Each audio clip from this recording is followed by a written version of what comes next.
Assalamualaikum warahmatullahi wabarakatuh. Wahai saudara-saudariku semuanya, jadilah dirimu sendiri. Fokus pada tujuanmu.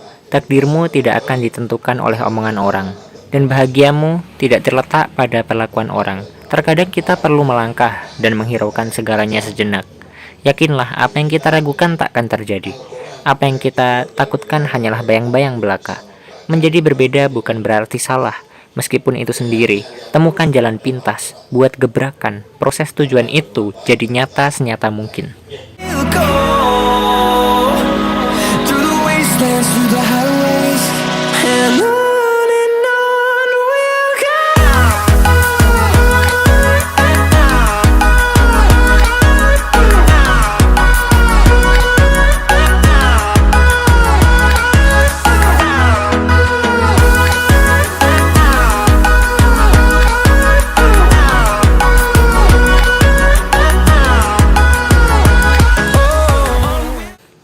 Berharap pada manusia memang melelahkan.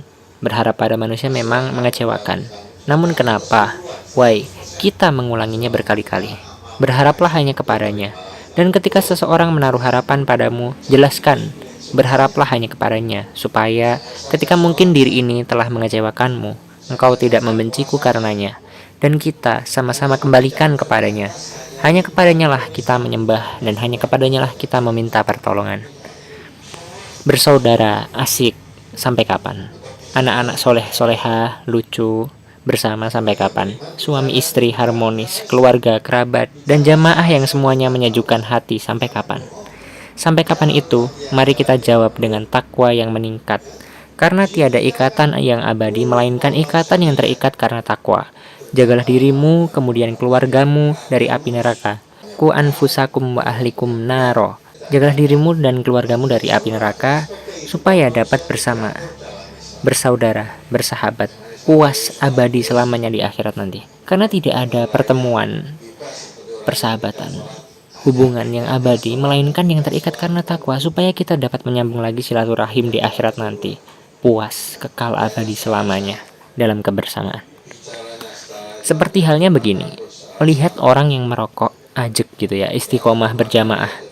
Yang ngerokok mereka, tapi kita yang khawatir. Mindset dan mental itu udah bener. Bila bapaknya rajin sholat, tapi kasihan ngerokoknya mujahadah banget. Masnya pekerja keras, hasilnya dimuhasabah banget buat beli rokok dan lain-lain sebagainya. Dari sikap care, simpati, peduli, akan muncul love, cinta. Nah, Islam itu adalah agama kasih sayang. Kita tidak membenci seseorang karena suatu hal. Kita membenci perbuatannya, bukan pelakunya. Apalagi sampai ada musuh. Dalam Al-Baqarah aja ya, ayat 208. Ya ayyuhalladzina amanu udkhulu fis silmi kafah wa la tattabi'u khutuwatis syaiton innahu lakum aduwwum mubin. Ya ayyuhalladzina amanu, wahai orang-orang beriman, udkhulu fis silmi kafah. Masuklah kamu dalam Islam secara keseluruhan, secara kafah, nggak boleh setengah-setengah, harus totalitas gitu. Berikan semua, masuk semua ke dalam Islam. Setelah itu wala tatabi'u, jangan ikuti langkah-langkah setan. Innahu lakum aduwwum mubin. Sesungguhnya setan itu musuh yang nyata, begitu loh. Jadi, bahkan di akhir ayat ini, innahu lakum aduwwum mubin, musuh yang nyata itu setan. Tak pernah Islam mengajarkan untuk membenci seseorang, entah dari perbuatannya, perbedaan, dan lain-lain sebagainya. Sekalipun orang kafir, kalau tidak memerangi kita, ya kita wajib respect.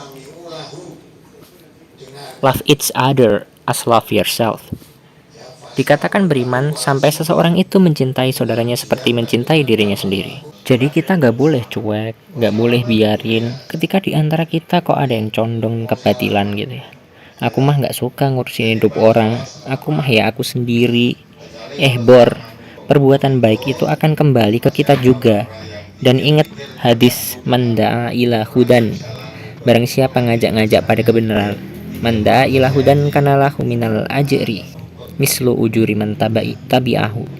Barang siapa ngajak pada kebaikan, maka ia mendapatkan pahala sesama seperti yang mengikuti ajakan kebenaran tersebut.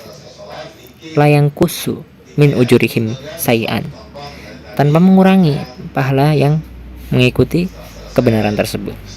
Namun sebaliknya juga, waman da'a ila dolalatin kana alaihi minal ismi mislu asami man tabi'ahu. Barang siapa ngajak pada keburukan, berarti dia otomatis dapat dosa juga dari orang yang mengikuti keburukan tersebut, kejelekan tersebut, kemaksiatan tersebut, dan lain sebagainya. Karena itu kita harus hati-hati.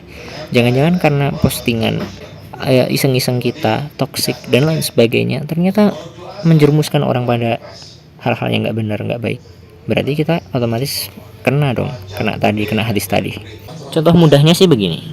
Yang tahu bahwa dirinya tahu, diam. Orang soleh seakan-akan kalangan elit yang berada di majelis-majelis saja kayak gitu ya. Yang berada di masjid-masjid saja. Dan dia sudah berjibaku di dalamnya ngurusin intern terus begitu ya misalnya. Sedangkan dunia luar, masyarakat, lingkungan kerja, sekolah dan lain sebagainya semakin jauh, semakin condong, yang lama-lama semakin chaotic, yang kena kita sendiri ya guys ya. Kok bisa? Anak-anak kita nanti kan nggak mungkin akan kita kurung terus gitu ya di dalam rumah. Ketika lingkungan luar kita biarkan, kita cuek, yang mereka ya biarin mereka, kalau aku ya aku sendiri kayak gitu misalnya. Lingkungan semakin rusak, semakin jauh, semakin batil gitu ya. Otomatis nanti keluarga kita semuanya akan terjun di lingkungan kerja, lingkungan sekolah dan lain sebagainya. Kalau kita hanya intern saja yang kita pikirkan, kemungkinan ya tidak efektif. Dakwah itu tawazun, jadi balance, seimbang. Jadi kita tidak hanya memikirkan orang-orang yang sudah baik saja, tidak memikirkan orang-orang yang sudah mau hadir, duduk di majelis dan lain sebagainya, duduk di masjid, ikut kegiatan. Tidak hanya seperti itu, orang-orang yang di luar itu perlu kita pikirkan juga guys ya. Rasulullah Shallallahu Alaihi Wasallam syaita takwa itu di sini, sambil menunjukkan di dada bahwasanya takwa itu dibawa kemana saja kita berada. Dimanapun bumi itu dipijak, disitulah langit kita junjung. Kita jangan terlalu intern, kita terjun di umum, disitulah tablik, menyampaikan. Sidik artinya benar, amanah, dapat dipercaya. Tablik, ini loh, tablik itu menyampaikan, itu tauladan Rasulullah. Sampaikanlah meskipun hanya satu ayat. Baligu ani walau ayah. Jadi ayat-ayat itu bisa berupa perbuatan, kepedulian, perhatian dan lain sebagainya. Tak selamanya harus pakai mimbar untuk berdakwah. Ketika suatu negeri dari atas sampai bawah mulai gak bener, baru keluar misalnya. Padahal kalau di flashback ya karena kebenaran masih terlalu elit gitu loh. Kayak kalangan khusus, kalangan yang elit gitu, gak terjangkau oleh orang-orang tertentu gitu ya. Dan terlalu cuek. Kebenaran masih terlalu dini menilai penampilan lebih utama dibanding isi. Jadi kita seringkali menilai don't judge a book by the cover gitu ya. Seringkali kita menilai orang itu dari penampilannya aja. Kalau nggak cocok ya kayaknya mereka nggak cocok belajar Islam deh. Nggak boleh kayak gitu ya guys ya. Kalau bencana ditimpakan, apa kita bakal nggak kena gitu? Misalnya tsunami gitu. Apakah nanti air ketika mendatangi kita akan terbelah gitu di depan muka kita gitu? Gak mungkin, kita juga kena gitu loh. Jadi intinya yang namanya suatu negeri, terus suatu desa yang kita tempati, disitulah tempat kita tablik, tanggung jawab kita, kewajiban kita untuk berdakwah kayak gitu. Nah, wahai kalian para khalifah di muka bumi, berlakulah layaknya khalifah. Kalian itu singa-singa Allah Subhanahu wa taala. Manfaatkan kesempatan di umum ini sebaik mungkin. TPA misal, jangan dianggap remeh TPQ. Dari situ juga kita bentuk generasi yang nentuin masa depan. Nanti akan jadi lebih buruk atau lebih baik itu di tangan mereka para bocil-bocil. Ramadan juga ambil momen, karena semua lapisan kalangan akan stay dengerin kultum dan lain sebagainya. Itu chance yang insya Allah fix banget.